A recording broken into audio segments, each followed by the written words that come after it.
तो closing stock आप कैसे डालोगे 23-24 का यहां पर, ठीक है। तो क्लोजिंग, आपको ये भी पता है क्लोजिंग स्टॉक दो जगह नजर आता है, कहां कहां, ट्रेडिंग अकाउंट की क्रेडिट साइड में और बैलेंस शीट की एसेट साइड में।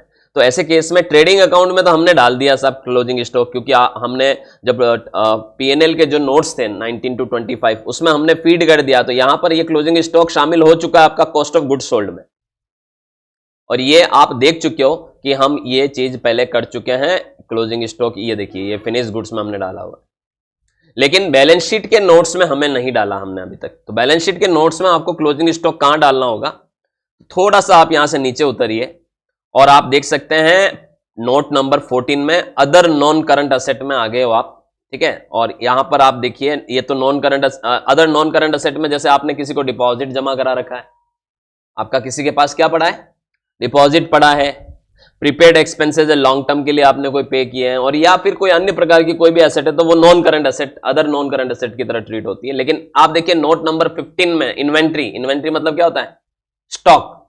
अब अगर आप एक मैन्युफैक्चरर होंगे तो आपके पास रॉ मटेरियल भी होगा, आपके पास वर्क इन प्रोग्रेस भी होगा, आपके पास फिनिश गुड्स भी होगा, स्टॉक इन ट्रेड, वही स्टॉक इन ट्रेड मतलब वही स्टॉक। अब आप अगर देखिए मैन्युफैक्चरर है तो ये तीनों टर्मिनोलॉजी यूज होती है, raw material, work in progress और फिनिश गुड्स। लेकिन अगर आप ट्रेडर हैं तो आपके पास वो स्टॉक इन ट्रेड माना जाएगा, ट्रेडर के लिए तो एक ही गुड्स है, फिनिश गुड्स ही एक तरह से, तो आप स्टॉक इन ट्रेड में आके यहां पर आप क्लोजिंग स्टॉक डाल दें, ठीक है। तो इधर से आप कॉपी करिए। अच्छा एक चीज और ध्यान देना, मैं कॉपी पेस्ट कर रहा हूं Ctrl+C Ctrl+V, ठीक है, ठीक है। तो जहां आप डेटा कॉपी कर रहे हो अगर वहां फॉर्मूला लगा हुआ है, जैसे यहां फॉर्मूला लगा हुआ है, तो आपको कॉपी तो करना है नॉर्मल वे में Ctrl+C से, लेकिन वहां जाके आपको नॉर्मल पेस्ट नहीं करना है, वहां जाके आपको होम में जाना है, पेस्ट में जाना और पेस्ट एज वैल्यू करना है।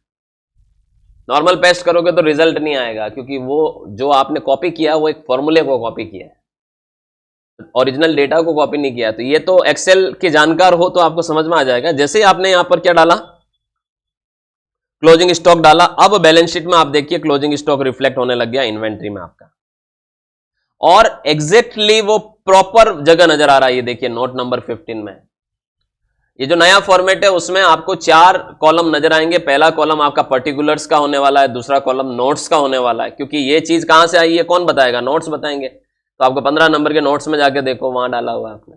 और फिर आपको क्या दिखेगा, करंट ईयर और प्रीवियस ईयर के डेटा। अगर नई कंपनी है, प्रीवियस ईयर के डेटा नहीं है, तो करंट ईयर के तैयार करो।